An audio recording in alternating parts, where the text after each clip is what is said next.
Hello, everybody, and welcome to another edition of Inside Guns with your host, me, the Yankee Marshal. Today, I want to take some time to answer a couple emails. The first one I want to answer is from a viewer who asked, have I seen the crap that's coming out of the mouth of Joe Biden and some other anti-gun activists and politicians lately? You know, their new line of garbage that they're spewing, that they're trying to push into everybody's heads. This whole, we need to create a way that law enforcement can get guns out of the hands of these people that commit crimes. Now, there's a couple of ways you can take this. One, are they saying we need to get the guns out of hands before these people commit crimes? And if so, how are you going to do that? Are you going to start pre-accusing people of crimes, like maybe based on how likely they are to commit one? So are you going to go out and take guns away from all poor people, black people, Hispanic people, because poor minorities are like the number one group that misuse guns, commit crimes? So are you going to do that? Are you going to go arrest and take the guns away from anyone who's getting a divorce? Because that tends to be sometime when people tend to misuse guns. You know, law-abiding citizens just happen to get in a divorce, so you go in and take their property, pre-accuse them of a crime. None of that sounds very American to me. But I actually don't think that's what they meant, considering they did go on to elaborate, you know, like someone does a crime and then they still got these guns and they go to jail, they get out and they still got these guns. What do we do about criminals who have guns? Well, I have a very easy solution to what we should do about people who commit a felony, who own firearms. What we should do is not let them take their guns to prison. That's a pretty easy solution as far as I'm concerned. If you're wondering what these dangerous felons are going to do now who own guns, I say don't let them take their guns to prison while they're serving their term. Once they get out, that's a different story, because once they're out, they're rehabilitated, right? That's what prison's about, rehabilitation. Now, I know a lot of people will say, prisons ain't been about rehabilitation for a long time. Yeah, you're right. And that's something that's wrong with this country. And we need to fix that. And you can't use that injustice, the fact that our political system has made our prison system into a for-profit system. You can't use that to justify denying people their rights. You can't say because our prison system is broken, we have to start infringing on the rights of free citizens just to make sure that we cover the bases. No, that's not how things work. Unfortunately, that's how things happen in this country, but it's not how things are supposed to work. So like I said, just don't let them take their guns to prison. Because here's the thing. Someone commits a crime, even if it's a felony, if it's with a gun, you're probably taking the gun as evidence. If they commit a murder or anything like that, they ain't getting out on parole or anything. So you don't got to worry about them going home and using their guns. But here's the thing. It's their property. And from the time they're arrested and until the time they're rehabilitated, they should be under the care of the state. And when they get out, their property should still be sitting there. Like if they have a nice Camaro sitting in their driveway. When they get arrested, what do you go do? Take their car? What do we do about these felons with cars? They might make a run for it. Are you just going to use that to seize their property? Someone breaking the law and getting arrested is not a reason for the government to go in and start seizing their property. Any property. Period. Especially, what do you do? Are they going to start doing it like if someone gets arrested for, a violent crime? Maybe they get into a fight or something. They assault someone. They get arrested, charged, convicted, and they own a home. You want to go take their home? What if their family's still living in it? I've never understood that why, when it comes to guns, so many people will just be like, yeah, just take them. As if it's not the private owned property of a person.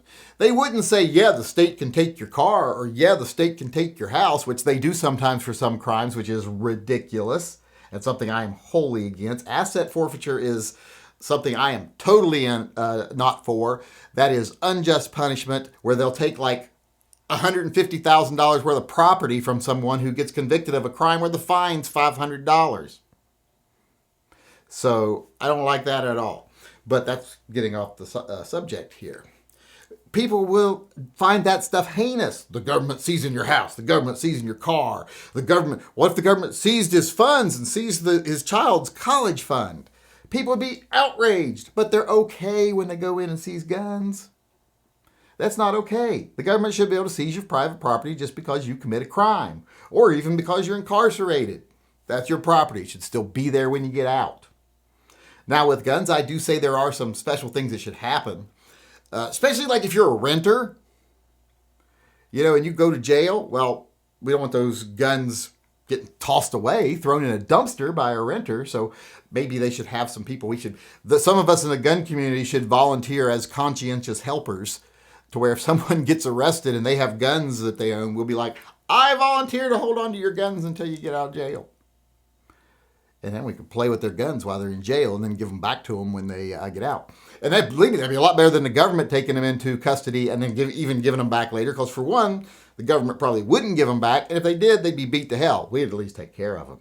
So maybe that's a business opportunity there. You charge someone $50 and you take care of their guns while they're in prison. And then you get to have a room full of guns to do whatever you want with while they're gone. Because no rules say we can't shoot them every now and then, I would hope. Especially if we get like a special card that says, I'm someone who helps out prisoners. So maybe that's a, career opportunity for some people. But getting back to the topic here, I understand that there are steps you have to take to make sure your property is safe while you're in prison. You don't want people in the neighborhood to know, hey, that's old man Jacob's house. He's got 100 guns in there and he's in prison for 5 years. Let's go steal everything. So, you're going to have family take care of stuff, but that happens every time someone goes to prison. What happens to their kids, their property, etc.? That's up to family to take care of. If they don't have family, hopefully they have someone else willing to do it, a friend, blah, blah, blah.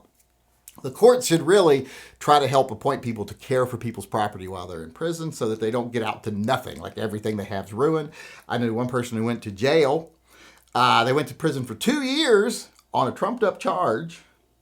When they got out, the government had not done anything about their house. Their family had not done anything about their house. They had requested many times if they could hire someone to take care of their house, and they couldn't.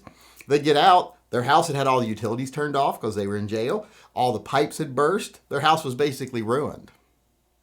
So I wish they would give a little more leeway to people to be able to take care of their property when they're in prison, because our whole goal is to rehabilitate them, right? That's why we send people to jail, to rehabilitate them.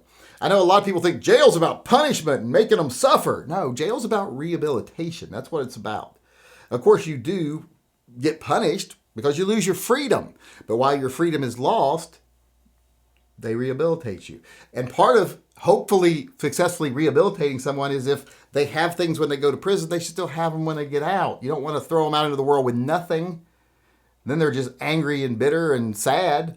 So I never understood why you'd want them to lose everything while they're in prison. But like I was saying, this whole thing that they're spouting about, how do we get the guns out of hands of people, these criminals, before they commit crimes or blah, blah, blah, or after they commit the crimes. You don't. It's not your job to seize public property. To seize private property. It's not the government's job to do that. So for people who ask me if I've seen that stuff, the person who asked me that, yes, I have seen it. And I think it's ridiculous. And I also think it's ridiculous how people go along with this crap and don't call them out on it. Because like I said, it's either really heinous, where they're trying to do like future crime stuff and get the guns out of hands of people that are likely to commit crimes, like which I said would be a lot of poor people, minorities, etc. Or they're just worried about, if someone commits a crime, and what if it's a financial crime? We got to go take their guns. They're just setting up a system where it's understood that if you commit a crime, you get arrested, they go take your guns. That's what they're trying to create. So I am against it completely. Not surprising. I know a lot of people say, yeah, but they're dangerous, so we got to make sure they don't have guns. If they're dangerous, put them in prison, leave them there till they're not, and then when they get out, they should still have all their stuff. So this line of bullshit is just that. It's bullshit. All right, everybody, with that being said, I want to move on to my favorite part of the show. I think everyone knows what that is. It's Gun Talk. And today for Gun Talk, I want to answer another question from a viewer, or actually address kind of a statement they made. And they kind of phrased it as a question, but they were actually meaning it as a derogatory statement. But I had said in a live chat that I was carrying in my fanny pack that day because I wasn't wearing regular clothes. I was just wearing shorts. So I had my fanny pack. And I even made a joke about how I'm wearing my Crocs, which I am. I'm wearing them right now, as a matter of fact. I love these things. The only thing I don't like about them is the fact that I didn't buy them sooner. If you're a hillbilly, don't like shoes, these Crocs are awesome. I don't like shoes or socks, and these things are awesome. In fact, when we were on vacation at the beach, we went to a shoe store and we spent like $500 on Crocs. Everybody got Crocs. The whole hillbilly hootenanny, got Crocs. But I'm getting off topic here. But I mentioned I was carrying my fanny pack that day. And this person sent me this email about like, it's obvious you're not much of a man. You're carrying around in a fanny pack. How can you stand and go out and people see you carrying in a fanny pack? Would you get one of those waist pack carry things? One of those shoulder packs so that you can look like you're carrying a purse along with your Crocs and blah, blah, blah. And how do you go? How do you do that? How do you stand that? And even though it was kind of phrased as a question, it was clearly just an insult, but that's fine. I've had better insults thrown at me by better people, I'm sure. That wasn't even creative. But I want to answer the question. The reason I can go out with a fanny pack or one of those crossbody bags that I do have some of that you can carry in is because I am a man. You see, a man doesn't worry about what people think about him. Now, I know on the internet, a lot of 14 to 17-year-old boys pretending to be men have this idea that what's manly is this whole tacti-cool craze. You know, you're not a man unless you wear way too tight of an Ed Hardy t-shirt, roll around the ground, throw your gun on the ground, spit a lot, talk about titties jiggling and watching women shoot guns while their titties jiggle, all that stuff. That's not manhood. We wouldn't even consider that masculine, to be honest. It's prepubescent or pubescent acting. That's what I would consider that. But that's the reason I can carry in a fanny pack is because I am a man. I'm not insecure about my manhood. Plus, I'm old and I don't really give a shit what anyone thinks about me. But I didn't care when I was 25 either. So I don't think age is really an excuse here. I used to wear a fanny pack when I played softball. So it doesn't bother me. And I've never understood why men would care what other people think about what they're carrying. Oh my God, does he like my shirt? Does he like my fanny pack? Does he like my shoes? Why would you care? That's not manhood. People have this, like I said, odd idea what manhood is. To me, being a man isn't like, yeah, look at them titties and drinking beer and I got a lot of tattoos and look at how much weight I can lift. No, that's not manhood. You can be the biggest piece of shit in the world and do that stuff. Being a man to me is living up to your obligations. Being someone who doesn't make kids if you can't take care of them. If you have kids, take care of them. If you have a family, provide for them, take care of them. And one of the main things I think is important in providing for your family and caring for your family is taking care of their safety, carrying. And since we don't always dress in a way we can wear a belt and a holster, putting you in a fanny pack and being prepared is being a man. That's being prepared to protect yourself, protect your family, or protect those around you if you need to or want to. Not saying you're required to, but if you want to. So this whole notion that, carrying this way is not manly or carrying that way is not manly, that's such garbage. That has nothing to do with manhood. If you're secure in your manhood, secure in your masculinity, you're not going to give two shits about that stuff. So just know when you say to people, a man wouldn't carry that way, that person doesn't understand what a man is because a man will do whatever the fuck a man wants to do and won't really care what you think about it. So, like I said, to the person who wrote that email, clearly a thinly veiled attack on my character or my masculinity. But I hate to break it to you. Even the things you think that are masculine, like what's your body count? I probably got you beat by a long shot on that too. I was quite a whore in the 90s. But the things that really matter, taking care of your family, etc., when you make a comment like that, it shows you don't really know what being a man is. Because like I said, if you were a man, you would see what another man does and you wouldn't care. And you wouldn't think it's an inflection on you in any way. You wouldn't be like, I wouldn't do that. It's not manly. Because like I said, that just shows you have no idea what it really means to be a man. All right, everybody, I want to close the show today with our viewer EDC of the day. And today we have Dominic L.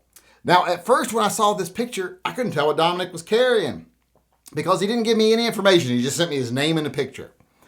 And the only two things I could really tell from this picture, from looking at it, is one, he has a pretty severe stormtrooper fetish. And two, he apparently is not very fond of his penis. But other than that, I was like, I don't know what kind of holster he's using. I couldn't even tell what type of gun it was because I was like, what the fuck is a CPP? But then I realized, oh wait, this is a mirror image. And if you reverse that around, it's PPQ.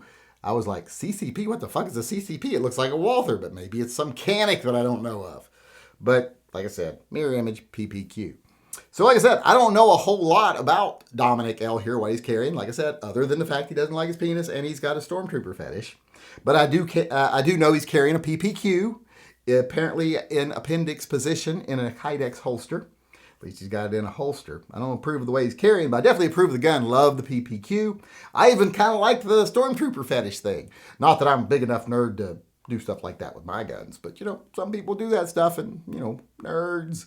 But that's okay. I don't mind someone being a nerd. I'm very accepting of your nerdhood. I'm a very accepting person. I forgive you. But there's our viewer EDC of the day. I just wanted to show it to everyone. It's Dominic L. with his white Walther PPQ in some type of holster, pointing at his nads. All right, everybody, that's our show for today. I want to thank you for coming. I hope you come again tomorrow. Before we leave, I do want to let people know that I've been following the drama of my new car. I did go order my new car today. I actually ordered it. Hopefully I'll have it in 4 to 6 months. So I actually got the Dodge Charger, the Scat Pack wide body, and I got it in the Hellraisin. So I am going to eventually do a Prince theme on it. I'll probably do something else on it at first because I actually want to do it right. I want to get like a wrap for the doors and the hood and stuff for it to make it look really nice. And I'm going to have to save up for that probably and figure out how to do it and where to go and what they do and whatever. I don't know. It could cost anywhere between, $500 and $5,000. I don't know how much they charge for this stuff.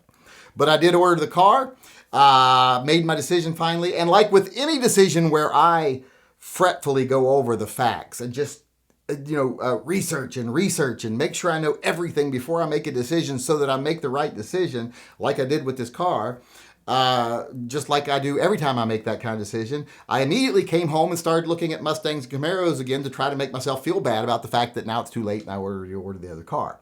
Don't know if anybody else does that, but I'm really good about that. And now that I've let you know that, I just want to sign off as usual by saying, as far as the state of the world today is concerned, it is what it is. It could be a lot worse, but it could be a little better. But you know what? If those of us out there that really care about the Second Amendment, if we start ignoring the fearmongers, the propagandists, the people who just want to be famous and make money, ignoring the fake activists that want to pretend like they're on your side just to line their own pockets, if we ignore those people and keep level heads about us and fight smart and hard for our rights in this country, what things will be for people that value the Second Amendment and freedom in general in the very near future is better.